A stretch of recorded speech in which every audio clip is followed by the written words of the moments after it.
You're listening to the Label Machine series, a podcast to inspire and help indie record labels and artists to build income streams for their music. I'm Nick Sadler, a music entrepreneur that has helped start and run multiple indie record labels. In this series, I'll be speaking with music industry leaders about their experience and the lessons they learned on how they both market and grow their music income.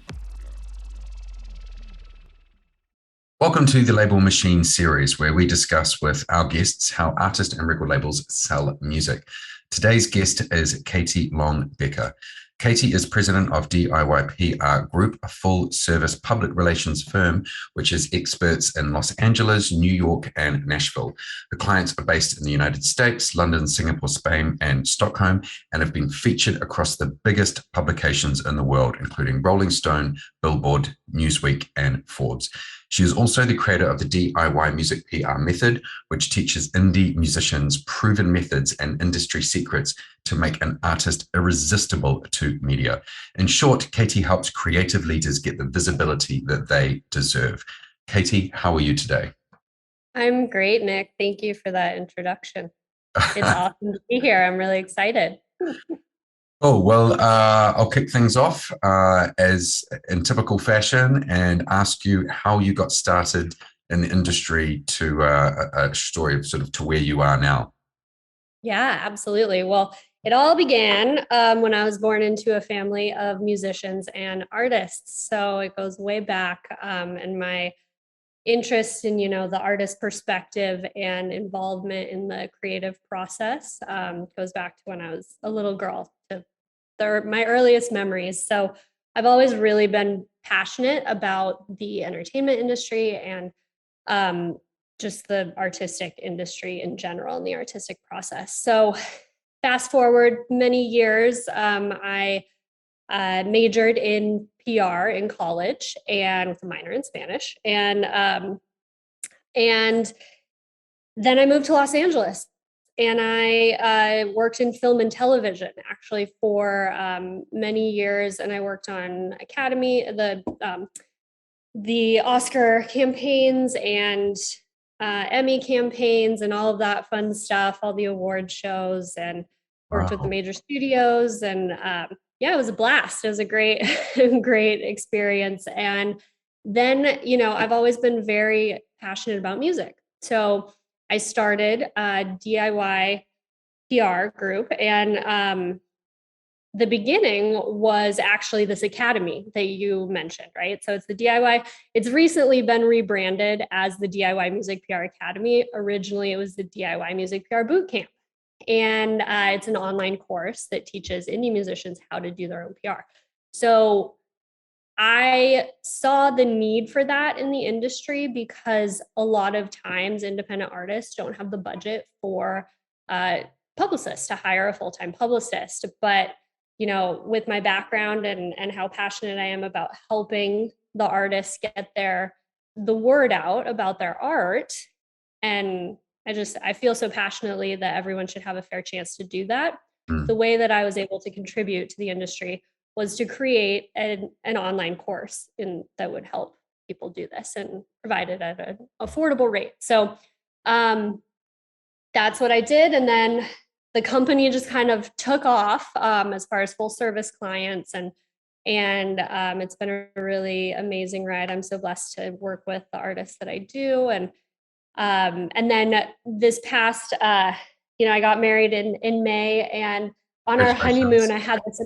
Oh, thank you. I had this epiphany that I needed to update the DIY Music PR Bootcamp and call it the Academy, because so much has changed in the industry since it originally, went live. This is Edward, by the way. I know. I just noticed your cat popping up. I have 3 animals. They'll probably all make cameos. We have 2 cats and a dog. Oh, lovely. But yeah, so that's what I'd been working on over the summer, and it's actually not live, or it is live, but I haven't really talked about it much. So this is one of the places that I'm well, you heard it here first.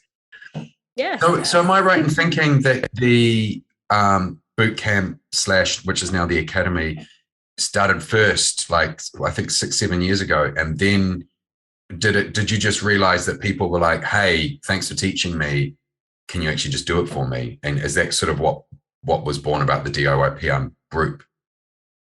Yeah, well, what happened was I was asked to speak at a number of different conferences throughout the world, and that brought me full service clients. And so people just kept asking me to actually do their PR for them.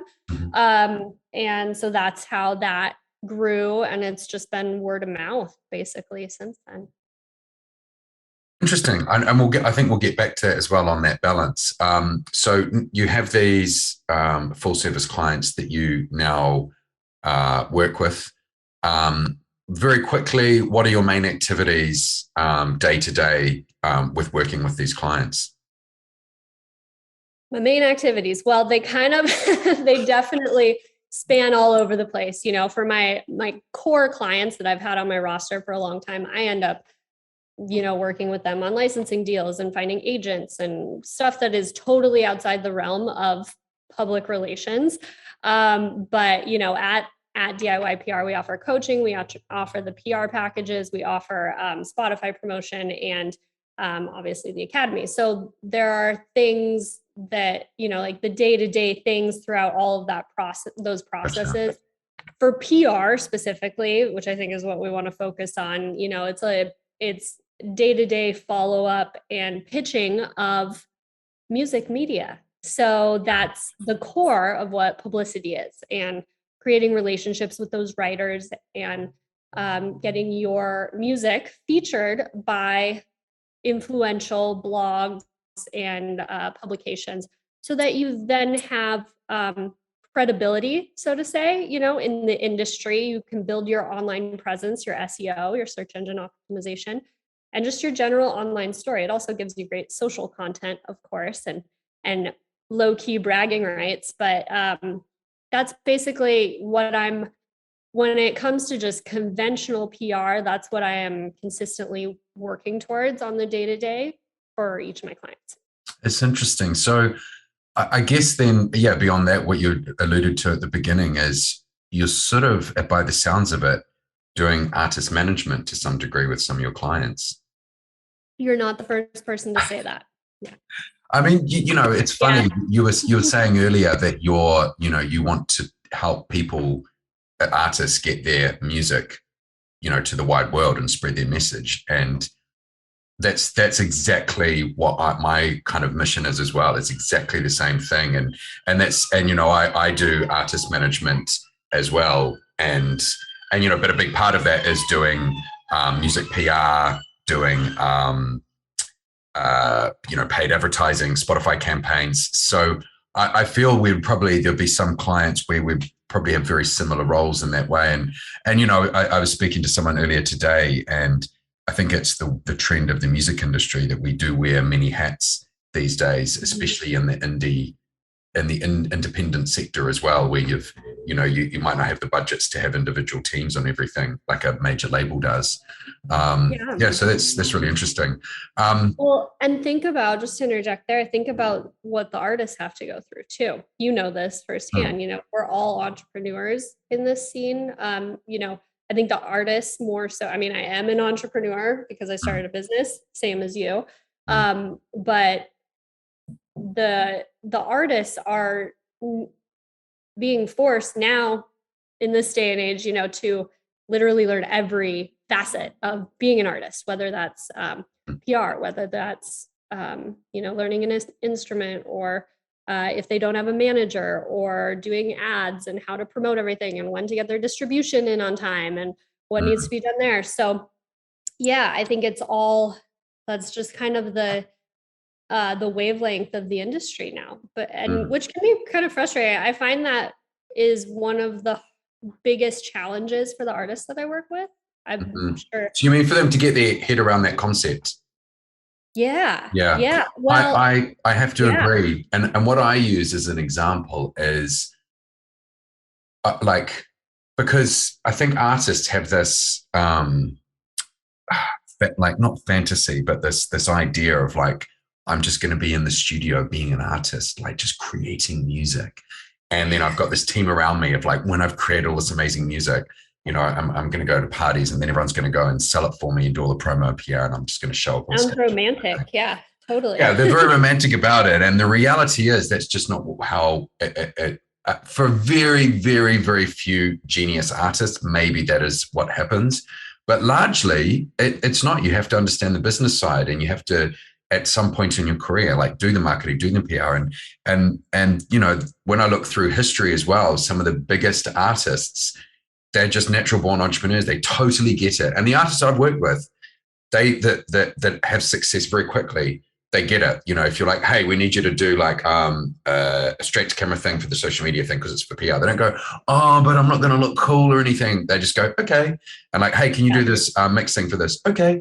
Can you like write this special thing for your fans? Okay. Like they kind of get that marketing side. And yeah, big artists like Elton John, David Bowie, you know, even Kurt Cobain from Nirvana, they were also very strong business heads. And I always try and say that to artists when you're starting out, you have to do that. Unless you're like 17 years old, you've written like 100 demo songs that were all incredible, and you're going to get picked up by a major label.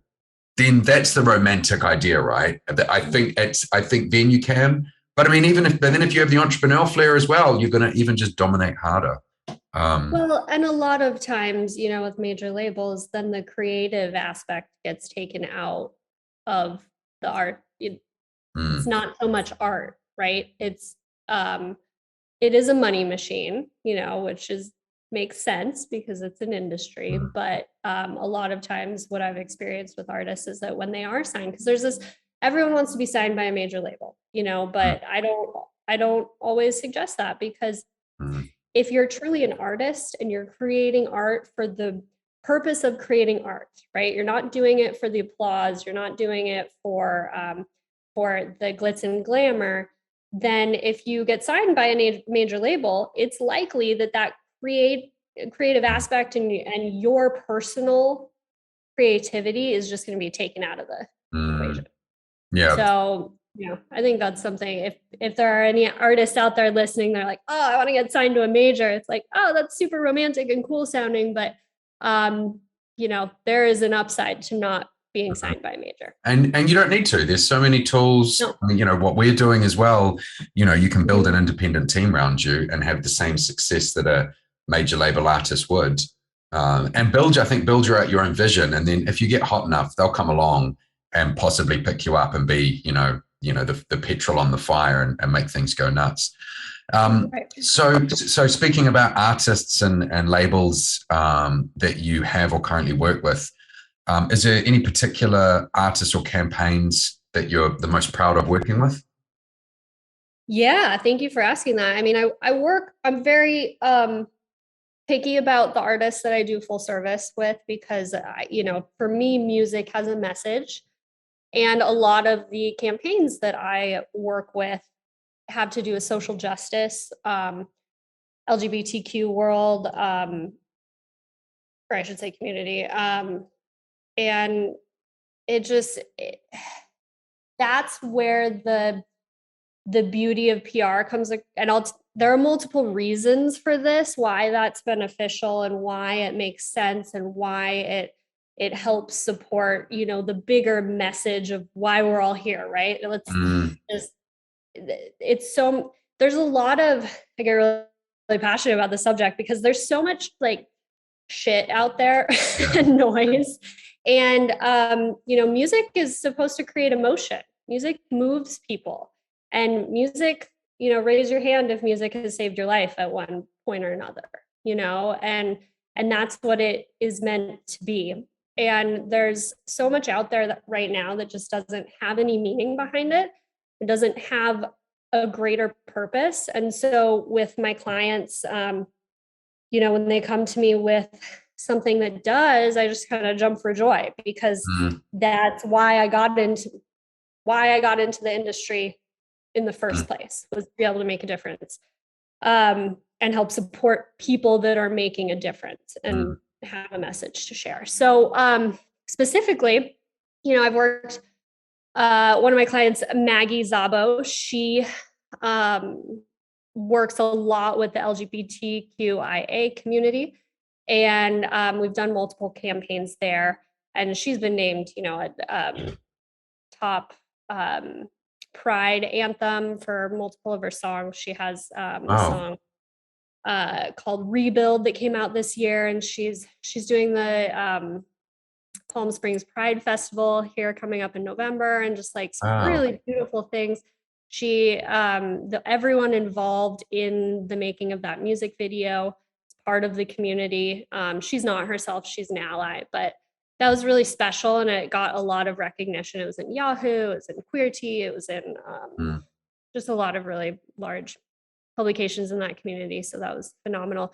Another one that I'm working on that has been just such a joy to be involved with is called The Listening, and it's actually a choral project, and it's for your Grammy consideration this year, but it Wow. involves, yeah, and it's a social justice choral piece, and it's by my client Cheryl B. Engelhart, and it also features Donsley Abernathy, who's the goddaughter of Martin Luther King Jr. So I've been Wow. blessed to do sit in on a number of interviews, Harper's Bazaar, Metro UK, Euroweb, LGBTQ Nation, huge publications, and listen to this woman, Donsley, talk about her past and being, at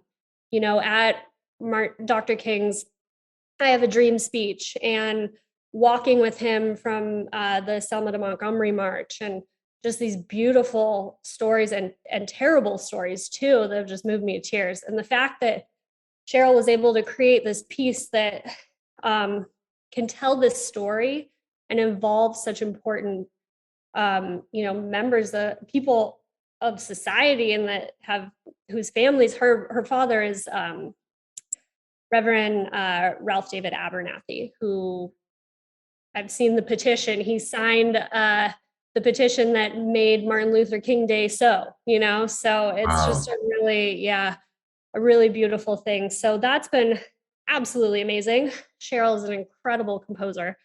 And then one that I just did also is for Dallas String Quartet. They're an electric quartet, and they're amazing. If you listen to Pandora study stations, you've heard Yep. them. Okay. They just released a collaboration with the Piano Guys, which are also huge and are on those same types of stations. So that was super fun, and yeah, really enjoyed Wow. that. That really does tie in with what you were saying earlier about wanting to work with artists that have got a message to share as well. Mhm. And I think, if for anybody that's listening, it is so important to figure out what your story is. And I think, that is essential for PR. So for what you're doing, if that doesn't exist, you can't, your hands are tied, you can't really do your job, or Absolutely. you have to try and invent it for them. And then if you're trying to invent it for them, it's not very genuine, and people will just see through that these days. So Yeah. yeah, I think everybody does have a story. There is a reason. It's just they just have to think about what it is. And even if that story might be something that isn't necessarily like world changing, even if they're like, I just want to play music to make everybody dance and feel happy, I think that's still a great message. Yeah, definitely. You're right though. It is exceptionally important to be able to tie yourself into a larger picture, I guess. Mm, So with your story, that's one of I think you were planning to ask later, um, something about, what makes a PR campaign the most successful or something along those lines. And, when you can tie your story into a larger theme, like the LGBTQ community, because you're actually doing something positive, right? And creating change, or social justice, like the two campaigns that I just mentioned, or anything mm, else that you're passionate about. Um, Maybe it's health and wellness, maybe it's, there are so many avenues when you can tie yourself into those stories, and it makes sense. You can't be, like you said, disingenuine. It needs to be very authentic, otherwise no one's going to mm. pick it up. But when that magical time comes and it makes sense, then all of these beautiful doors start opening, and that's when a PR campaign can really make a difference and move the needle for your career as an artist. So do you think that as an artist, you should be, any artist out there, if they sort of, they're just writing music for themselves at the moment, and, maybe they have a small fan base and it's just the music that they like, that while they shouldn't necessarily go, right, I need to jump on a popular bandwagon and attach myself to that, they should just be thinking about what's important to them and thinking, how can I weave that into the future of my career so that on the lookout for having something like that? Or do you think as an artist, you can actually you can still get PR and be a successful artist without tying yourself into a bigger story? Oh, sure you can. I mean, it all starts with the music, right? That's the first and foremost, it's the music. Yeah. So, it goes both ways. I think both are great. You got to have good music to start with, first of all. Say that again. So you have to have great music to start with, but like as a basis, and you can't inauthentically insert yourself into a different narrative, right? So the best place to start is to actually have your own personal story, because you never know when something's going to happen in pop culture or in the mass media or anything like that makes sense for you, but that doesn't arise for every artist, and it doesn't make sense for every artist, right? So you don't want to just push yourself into it. If it makes sense, then phenomenal, but if it doesn't, then it's not your place to do it, and that's okay, because it's about your music and it's about telling your story. Yeah. So I guess, this sort of leads well into my next question, because I think what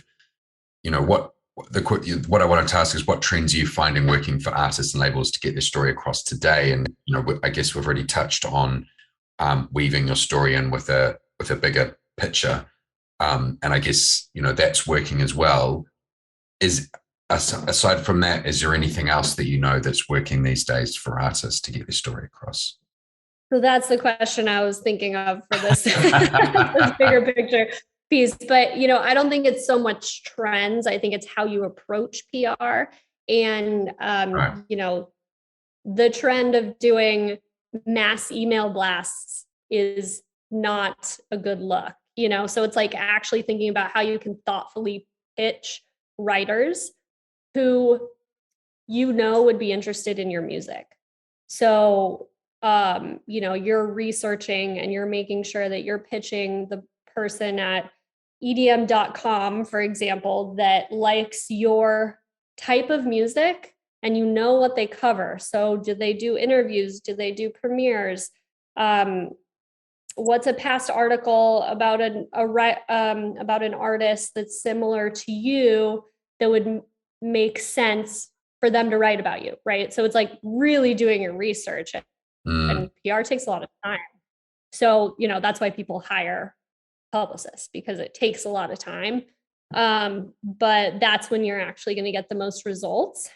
And yeah, I don't think it's really about trends per se when it comes to PR, because you don't want to be a part of a trend unless it's something that takes off and immediately you jump on the bandwagon, right? And you're like, and it makes sense, like if there's something with TikTok or something along those lines, but you don't want to be a part of a trend because you want to stand out.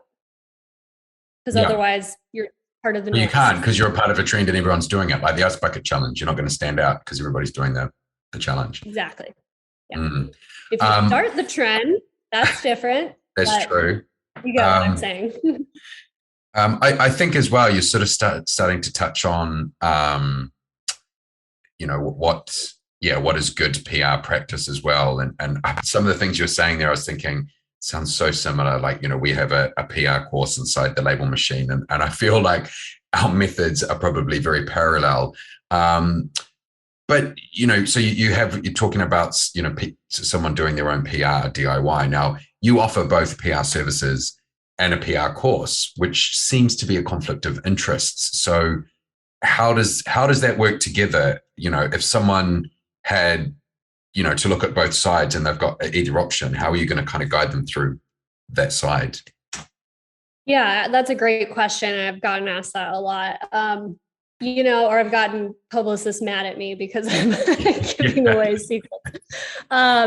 No, people that want to do their own PR,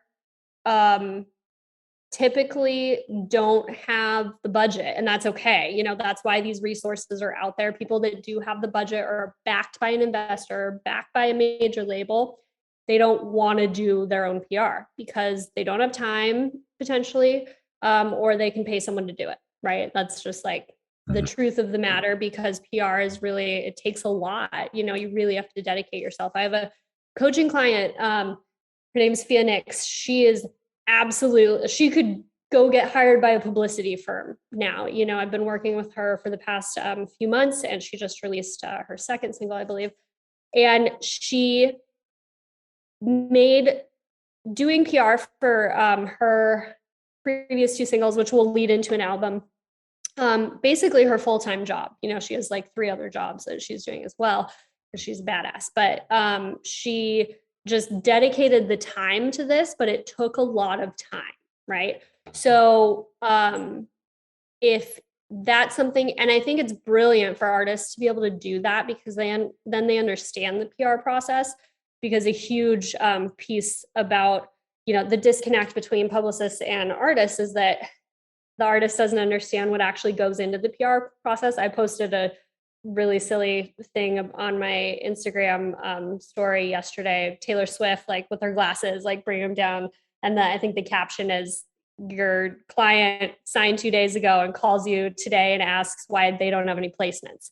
And that's an example of the disconnect. It's like PR takes a lot of time and thoughtfulness that goes into it. And when an artist understands how to do it themselves, that can, number one, make sure that when they're ready to hire a publicist, they know where their money is going, and they're able to hire the publicist that makes the most sense for them. Because, one publicist might be great for this release, but it's not great for this artist over here and this release, right? So it just gives the artist so much more education to be able to make smart decisions for their career, and to be able to know just the basis of where their money is going and how they can get their own articles written. This woman, Bia, she's gotten, I don't even like, her success rate has been like an anomaly. She's incredible.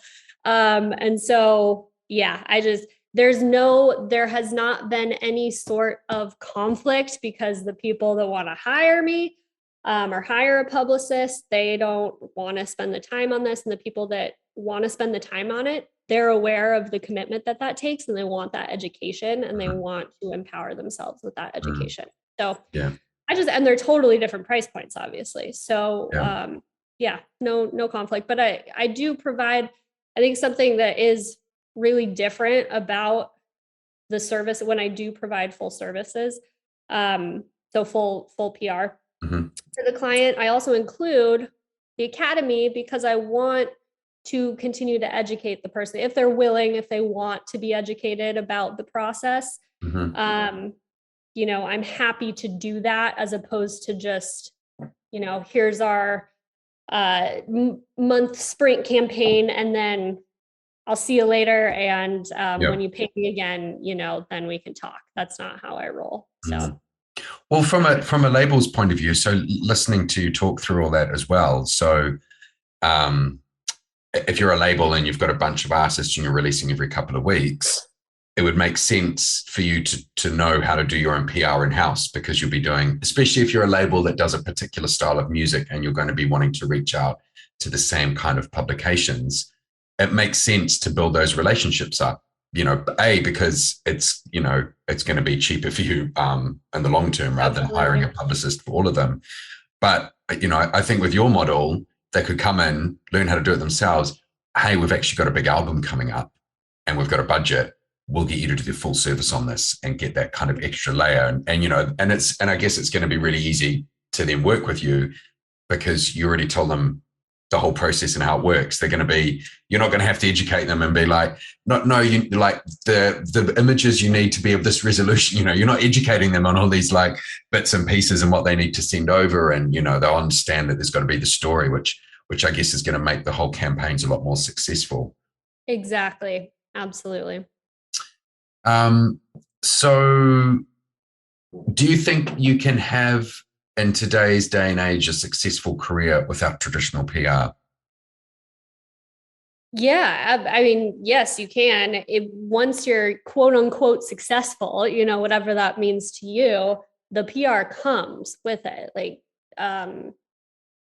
if you're reaching massive audiences, you're going to get inbound requests for articles and for interviews and such. So yeah, artists can definitely do that. But what you're saying is you have to get to that point first. So it's like the seesaw changes. When you're at the beginning of your career, you got to be pushing it, and then it will slowly, you'll be so big, then they just start sort of coming in. Yeah, exactly. It's like if you're Apple, you know, you're getting stuff brought to you all the time. If you're, you know, trying to make your way up there, you know, you are presenting your product, your art to them and hoping that they will latch on. So yeah, there's definitely, and there are two ways to look at it, because a lot of times, you know, if someone is just at the beginning of their career and they want to hire me, I usually say, no, you know, this isn't the right time for you to do PR, because it just doesn't make sense. Typically, a publicist should be supporting the opportunities that are already created by your career. There are other situations where it can still be really helpful for us to send out pitches, because then we're getting your name out there. And so that is also a very important part of PR. But the, you know, there's going to be a point in your career that you can't physically manage all of these things yourself, right? So if you're getting inbound inquiries, you need someone to just handle this stuff. And then obviously send out information when you have new releases coming out, and make sure that all the key people have the information and can post about it and all that stuff. But, and PR does help build that when you're just starting out. You know, you can get I always like to tell, when I bring on new clients, you know, PR is not the thing that is going to make you break, right? It's not going to make you, it most likely will not make you go viral. If anyone tells you it's going to make you go viral, you're going to run the opposite direction, because that's just not how you can't plan that type of a thing. But it does help support your career. And yeah, there are ways that it will get your brand out there in ways that just are not possible without the help of a third party, right? Gotcha. Or at least I should say the third party processes, right? So that's why it's also important if you learn how to do it yourself. I started this company, honestly, I'll be super transparent, without any contacts in music PR. Okay. So when I started doing this, I was fucking trailblazing everything. And I remember I went to MIDEM in France, the International Music Business Conference. Yep. And I was trying to find do all the mentor sessions and such. And I spoke with this woman, she's a publicist in England. She was like, what are you doing? Go find a job. Like, this is like so hard. Why would you try to do this yourself? I was like, no, I'm going to do it. My dad was an entrepreneur. Like, I have it. It's in my soul. I have to do this. So point being is that I was able to trailblaze all of my own contacts, right? I was not a part of a major label. I'm not bringing my contacts from a major label to this company. It was all done by me. And that means that artists can do that themselves as well. And I have coached many independent artists to be able to do these things themselves without the support of a major label. So yes, I see what you're saying. You've gone through the process from starting from scratch, and you know how to do it, so you can teach other people to do exactly that. rather than, because otherwise, how would you teach someone if you got all your contacts because you worked at a big PR firm? Right. The only way you can teach them is like, well, you got to go work at a PR firm. Exactly. And they don't want to do that. I'll tell you that right now. Massive PR firm. But yeah, so, you know, I think this is totally going away from your original question, but it's not easy. It takes time, but it is so worth it once you are able to trailblaze these contacts, and they can really help support your career as an artist. What would you say to an artist? What advice would you give to an artist that came to you and wanted full service and they're not ready in their career? What advice would you give them to get to the point that they would be ready? Well, I would tell them to take the academy. Yep. Just so they sign up to the academy, they're like, great, anything else? Yeah, no, and that, you know, I'm pretty forward in the academy with other promotional things, right? Because it's not all about PR. It's also about paid ads. It's about, you know, just other ways of promoting your brand, whatever that is. And that doesn't all come down to articles being written about you. So it's just really important to learn about all those different ways that you can get your music to the right audience. What I would say initially is identify, to be able to get to that place, identify exactly where your audience is, right? So who are the people? Because don't try to reach the masses, right? And just take that off the table initially. When you're starting out, you want to find a niche of people, because that's how you can actually find, like, whether it's Facebook communities or you know, reaching out to people on Instagram or TikTok or whatever it is. You know, you want to niche your niche, I think, is the like entrepreneurial term of, like, you want to make it as specific as possible, because all you need is 1,000 raving fans, right? Yeah. And when that happens, you have people that are there for you for life. Think about your own Spotify habits, right? When you're listening to a playlist, how frequently are you hearing something in the background and then saving it to your playlist? Happens every once in a while, for sure. But a majority of us are listening passively on Spotify. So those people are not your raving fans, right? So what your job as an artist when you're just starting out is to figure out where you're going to go to find those raving artists. So those are the people that would be interested in your music and would be passionate about you as an artist. And, you know, then PR comes in, and then you can find the publications that are in that niche and reach out to those writers and then get placements in those publications. And that can help support the idea of finding these 1,000 raving fans. Gotcha. Rookie mistakes. What are some rookie mistakes or common problems that you see over and over again with new or early career artists? Yeah, my biggest one is time. I got a lot of artists reaching out to me about PR campaigns after they've already released music. And unfortunately, that doesn't work in the music industry. It has to be timely. And when the what we call newsworthy or press-worthy part of the equation is the release date, then it has to be all of the PR usually happens around the release date. So I start a campaign 4 to 6 weeks prior to the release date. And so if someone comes to me 2 weeks before, you know, I can't really do anything. If people come to me afterwards, it just doesn't make sense. And it's not a good place for them to be putting their money. So that's what I tell them. That leads into, well, so like, how would you run a typical a single release campaign with a 6-week lead time? Yeah, so that's a loaded question. But well, hang on. So first of all, do you think 6 weeks is long enough, or would you what in an ideal world, how much time do you think you would need if you're doing full service?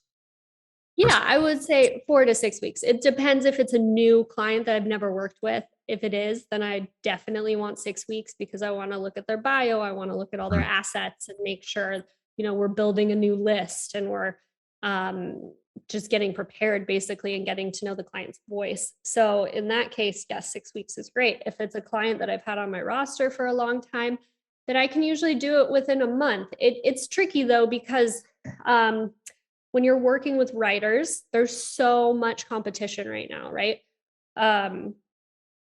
What they have is called an editorial calendar. So if their editorial calendar is full, which is what articles are coming out when, at what time, then you've missed your opportunity and they just don't have time to write about your music. So if that were to happen, then you're just kind of shit out of luck because you started too late. And that's the thing, that you don't want to start too early because there's just it's too far ahead. Get back to me when it's closer. Yeah. Yeah, exactly. So I say 4 to 6 weeks is a good sweet spot for a single for sure. And yeah. So talk us through like what happens on 6 weeks before. What do you do? What do you do then on the 5 weeks before, 4 weeks? Sort of an overview. Yeah, well, like I said previously, with finding your audience, that's what you want to think about when you're building your list of media, right? That you're going to reach out to. Gotcha. So the biggest thing that you need, this is like your Bible, for lack of a better term, is your list, your media list. So you're just researching, you're spending a good amount of time finding the writers that would be interested in covering your music specifically, right? Don't reach out to somebody at Billboard just because they're a writer at Billboard, right? You need to find the person. And so that's the biggest thing. That's what you're spending a lot of your time up front doing. And you're making notes. You're like, this person wrote about this artist, and this is why I think they'd be interested in my music. And, if you have an album coming out, it's like, this person might be interested in this song, but not this song, and just like get to know them, like really, build before you, and if you have the opportunity, start building that relationship with them on social media. Some writers have private profiles, and if they do, leave them alone. You just like respect their privacy, not full stop. But if they have public profiles, and you can start interacting and engaging with them authentically, of course, on social media and commenting and building that relationship, you can do that so that the first time you reach out to them is not to ask them for something. That is going to be really important for you. That's not always possible, but if you're giving yourself ample time, then it's definitely a possibility. So yeah, that.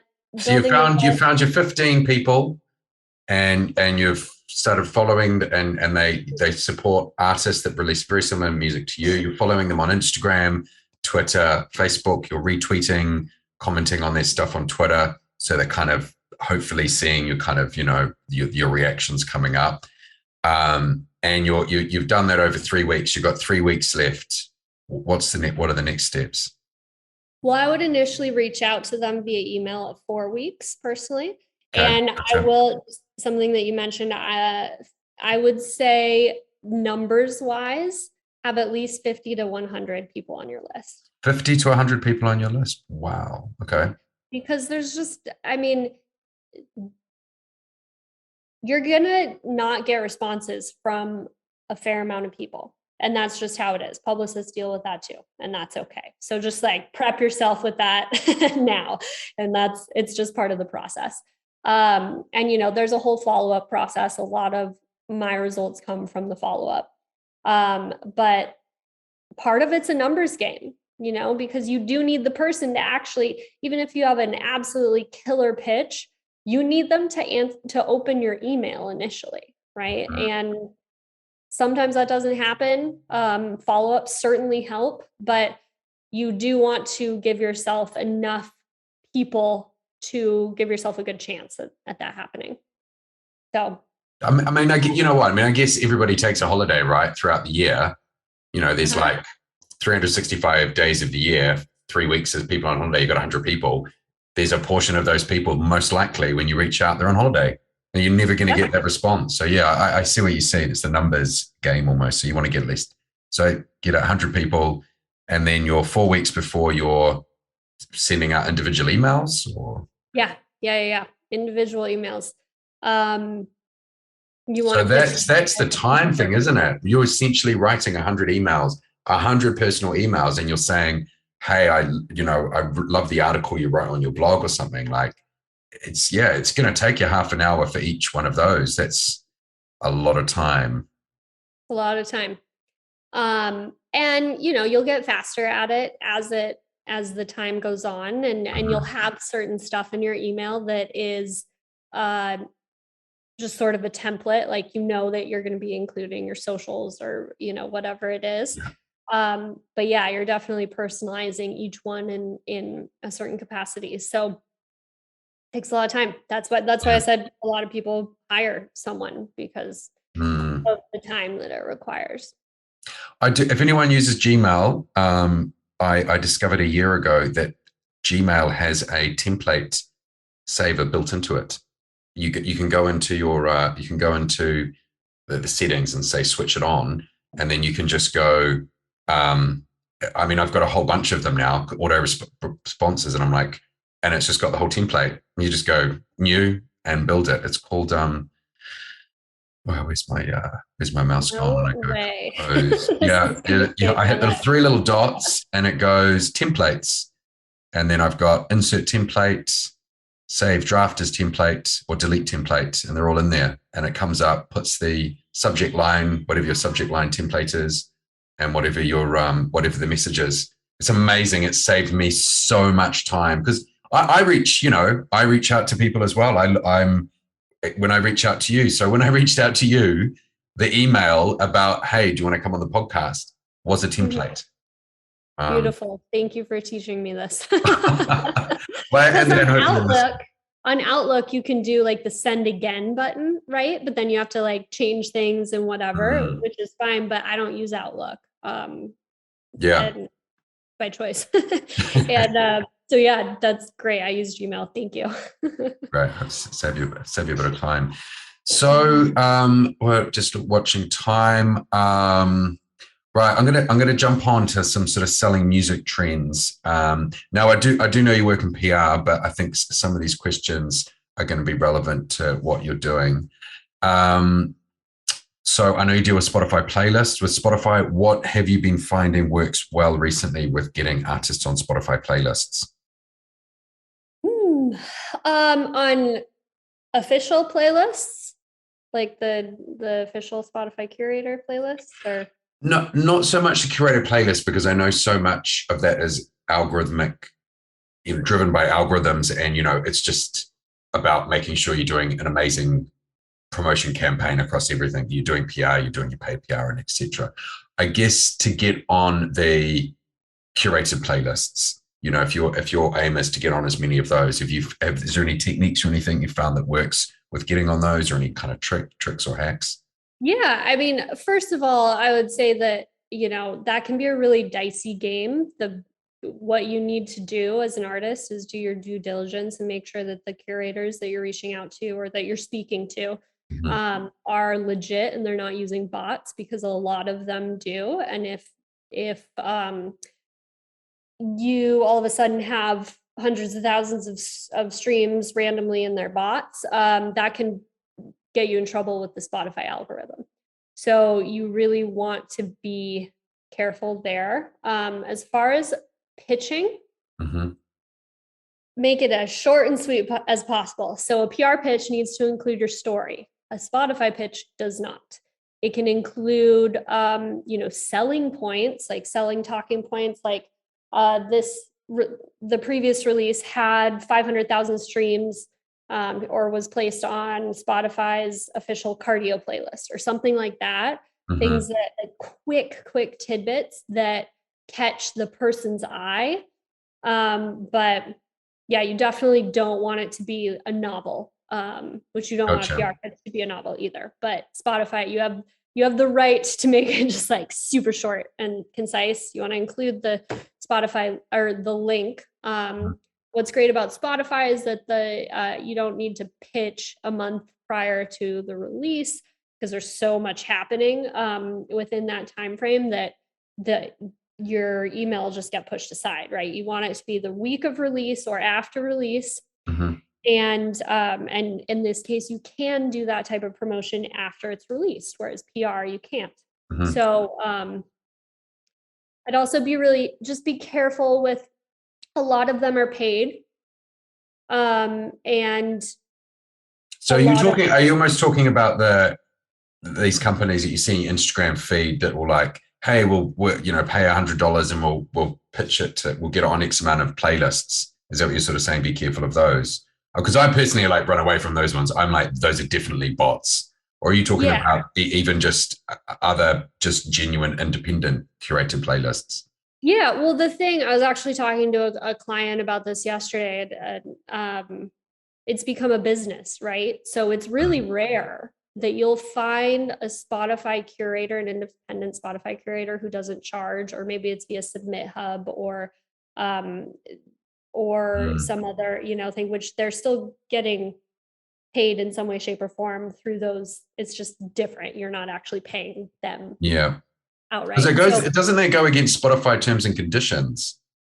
Technically, you're not supposed to be paid.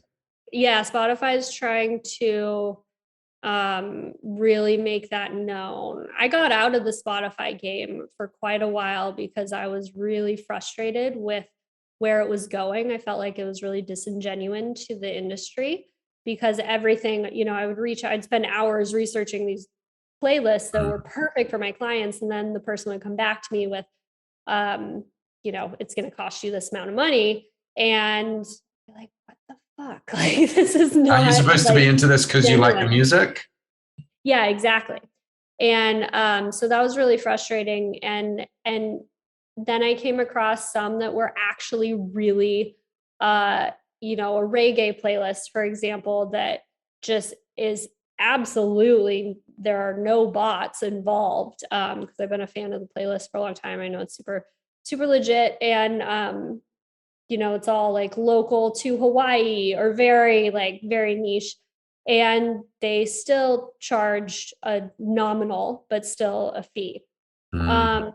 So yeah, Spotify, I think in the past couple of weeks, they've made it a big deal about paying third parties for playlisting. So, that's an enter at your own risk. I don't suggest that you go against those terms and conditions. And it's interesting what you're saying, because I think you're the third person in the last couple of weeks who has mentioned that they sort of either, not focusing on the Spotify playlist game and kind of stepping away, and for various reasons. And I think, and I think even when this is a question I've been asking for a year, and I actually am beginning to think it's not the end all be all. And maybe it shouldn't be such a focus now, because people are trying to charge for it. It is a bit of a game. And if you do all the other parts of your promotion properly, well, then you'll get picked up by the Spotify algorithm anyway. And if your music's great and it's getting played on those playlists, well, the other big playlists will see that and go, oh, hey, that's a great song, and add it organically anyway. And I guess that's how you keep it. I guess you keep it more real on Spotify that way. And continuously releasing music. So, that's why I really support the idea of single releases, because I love a full concept album, absolutely. But if you're an independent artist and you're just starting out, or you are working really hard to keep those numbers consistent, if you release an album, then you're likely not going to be releasing new music for the next, however many months or however long.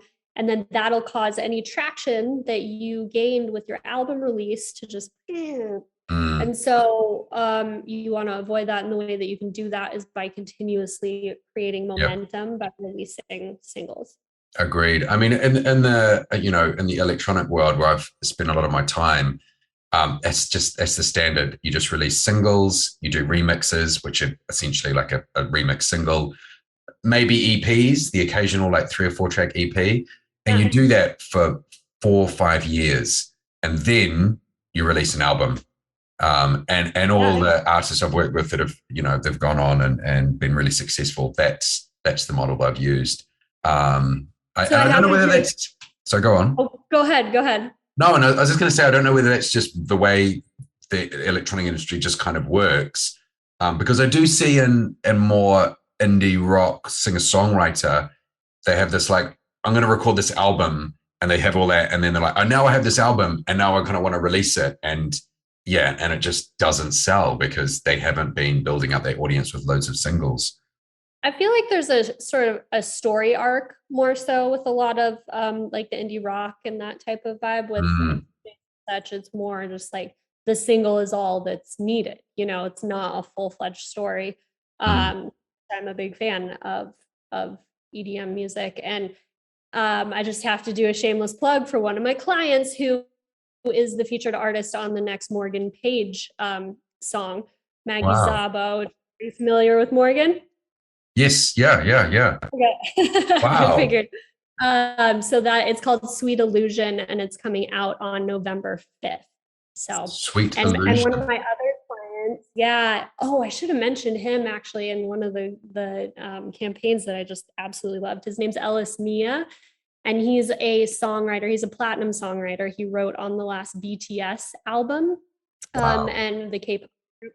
And he was also the DJ at my wedding because he's super sweet and is a great friend. And he made that sacrifice for me. He's not a wedding. But he's one of the songwriters also on that Morgan Page release. So pre-save it, listen to it. It's awesome. I'm really excited. I will. I definitely will. So goodness me, it's a good one for you. Blogs, are they still relevant? Yeah. I mean, what's the difference between a publication and a blog? What is the difference between a blog and a publication? They all kind of merge. It depends on what. Obviously, a publication would be Billboard. It would be Music Connection. It would be people that have editorial staffs. But then, like This Song Is Sick was started. Are you familiar with This Song? Yeah, it's amazing. Yeah. Yeah. So I went to school with Nick, the guy that created it. Really? Wow. Yeah.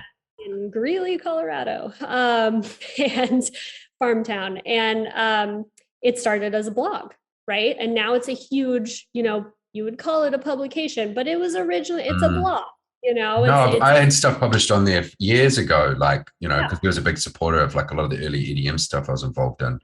Cool, I do know what you mean. That publication blog thing is getting very blurred because there's no physical publications as such. If it's all digital, they sort of are the same. I guess it's whether or not they were originally a publication, maybe, or whether they have editorial staff is a difference.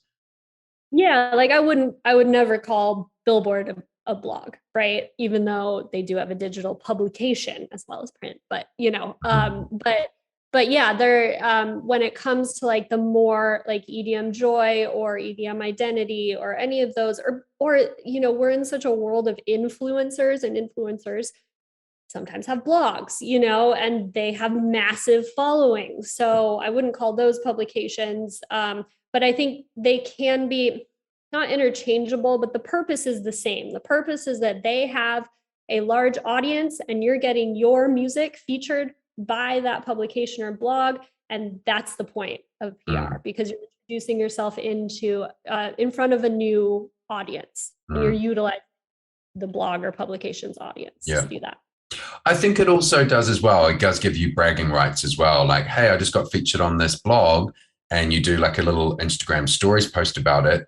It shows to your existing fans and any new ones, oh, wow, an independent person supporting them, like they must be doing well.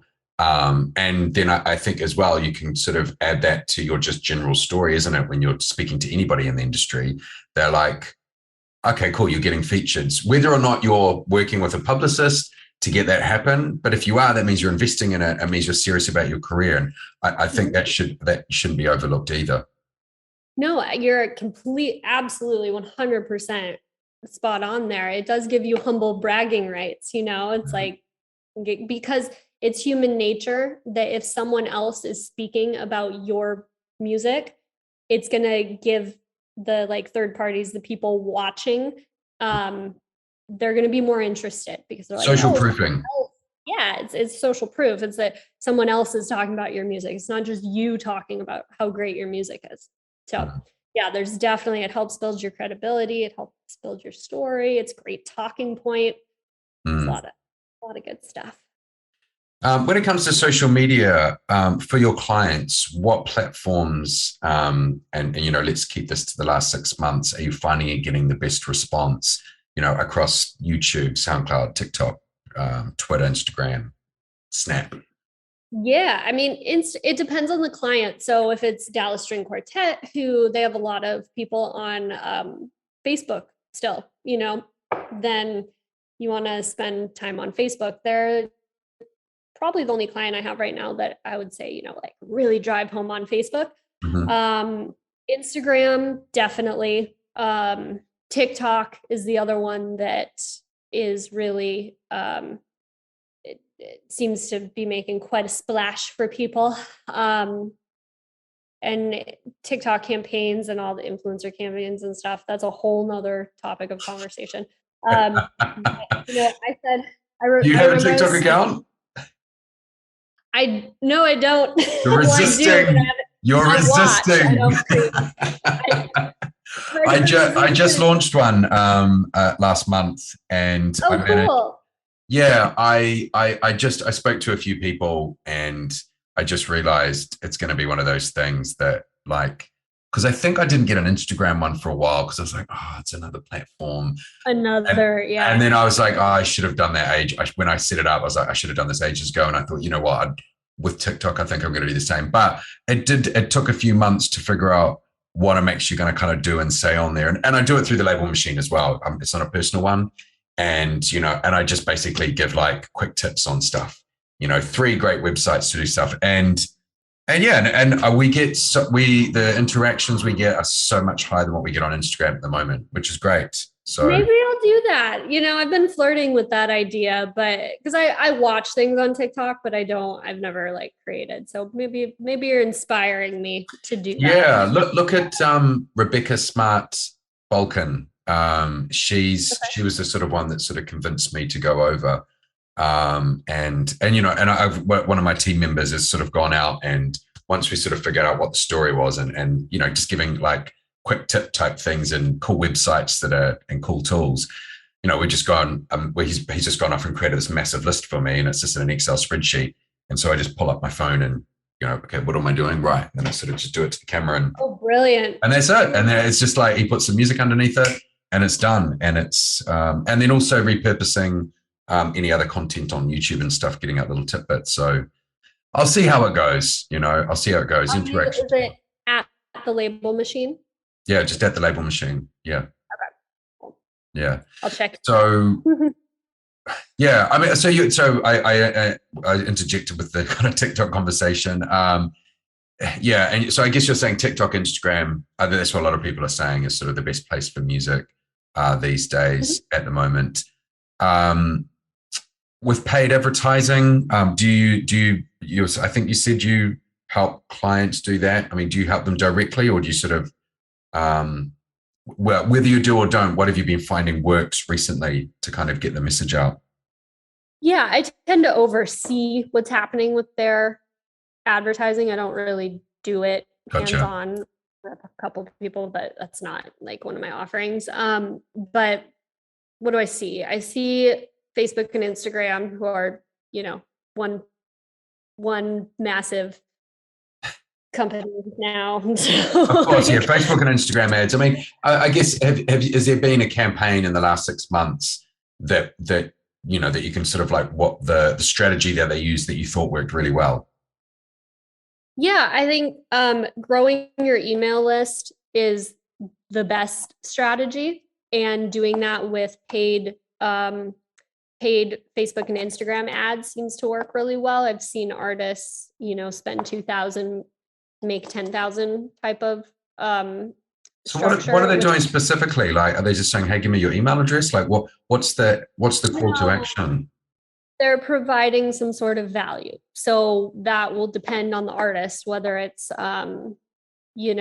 swag or a free behind the scenes look into the making of their music video that nobody else has, or something like that that's digital that can just be automatically emailed to automations are the way, but it needs to be something that holds a lot of value. So and if you're doing ads, then it can be something that holds value to people that aren't necessarily your fans yet, right? So that can be challenging too. So there's for each artist, it's different, and there's a strategy that you need to really think about and create before going about this. But I'm a big fan of gathering emails, because say there's a huge tech blackout and Facebook goes under and we have no Facebook or Instagram tomorrow, where are your fans? I just bang on about it constantly to everybody in the label machine. Build up your email list. I can't recommend it enough. Labels as well, like all the successful labels I've worked with, they got huge, like over 250,000 emails, like minimum. And that's the kind of database they've got when they're emailing stuff. And that's how, when they do merch drops or they want people to go in, they want to, and especially in electronic music, they want something to chart on Beatport. They just send out that email. I can't stress that enough. But, the challenge, and that's why I asked the question, because the challenge is, what can you give of value to someone that isn't your fan yet, to give you an email address? I guess there isn't a kind of one answer for that. But I think that is the challenge, and you need to find it.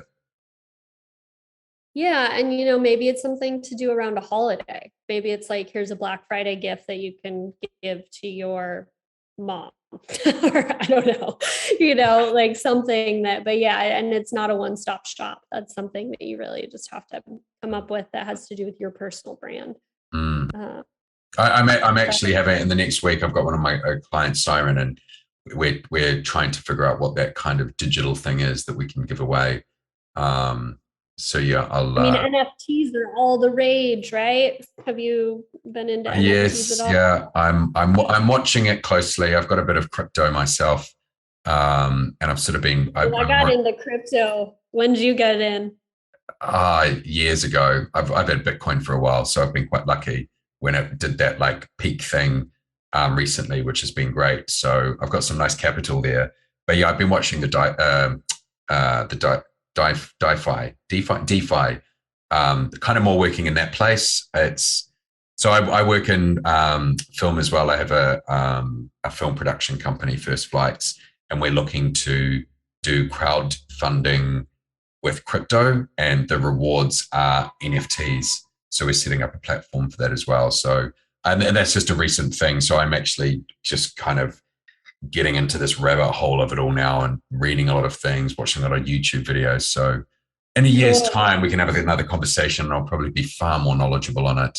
Oh, I'm obsessed. And I got into Bitcoin when I think it was 5,000. Wow. So I've been obsessed for years. Well, there's similar. I maybe it was about, I think I got in about 6, 7. So not far off. Same time frame-ish. And I wish I'd put more money in now. I know, we all do, but how would we have known, Well, I didn't have the money, to be honest. Right. No, totally. It's wild. But I've had, going to your point about NFTs, it's a really interesting, I'm not an expert in it by any means, but I have clients who are working with artists that are, creating NFTs and waking up with $150,000 in sales in the next morning, so like wildly successful. Are these artists already got a fan base? Yes. I think that's the key thing. I think if you are listening and you're starting out, NFTs are not for you. It's another, it's like another way. All the successful ones, people have already got an audience. And that audience, we did a poll yesterday on a webinar a webinar for filmmakers, and there was just under 100 people on there. And I said, how many people have got crypto? And it was about 25% of the people said they did. And I was like, wow, okay. So if I was a filmmaker and I had an audience of 10,000 people, out of those 10,000 people, probably about 2,500 people have got crypto. They're going to want it. They're going to be able to buy an NFT for me. And that's how it's going to work. And I think that's really important to remember. You're right, though. Having a fan base initially is going to be really important. Awesome. Well, I mean, I could keep asking you so many questions. I think we could keep talking for a long time, but I'm going to wrap it up. Where's the best place to find you as well? What the website, which is, hang on, I've written this down. I should be able to say it. It's DIYPRgroup.com is where you can find everything. And if you want the full spectrum PR, it's not spectrum, is it? Full spectrum PR.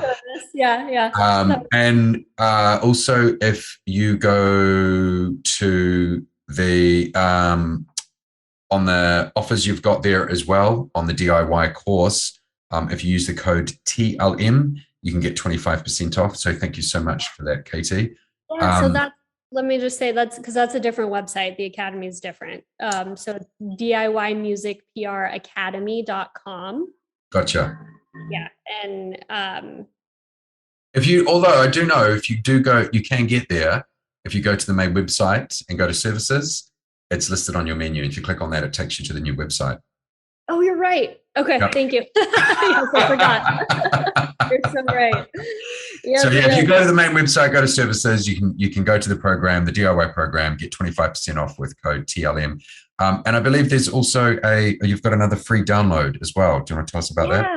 Yeah, for sure. If you are interested in sending pitches, the free download that I created is it has the top 10 things of what you want to include in your email pitch, because there are certain things that you want to absolutely include, or that will make you appear professional, right? So whether you have a publicist or not, you want to present yourself in a professional manner. So these are the things that you want to include. And you can have that for free at DIYmusicPRacademy.com/pitch. So /pitch, PITCH. Awesome. And I'll put those links in the show notes as well, so people can click on that. And connect with me on Instagram too. I would love to chat with you. It's at Kaytee Long Becker. It's KAYTEE Long, LONG, Becker, BECKER. So lots of places, but I would love to continue the conversation. Awesome. Thank you again so much. I really, really enjoyed this. I mean, I think PR is maybe a little bit of a passion of mine. Maybe in another life, I might have been a PR director. So yeah, super insightful. Thank you so much. Thank you, Nick. It was lovely chatting with you. And yeah, I love the show and the podcast, and really excited to be here. So thank you. Cool. Awesome.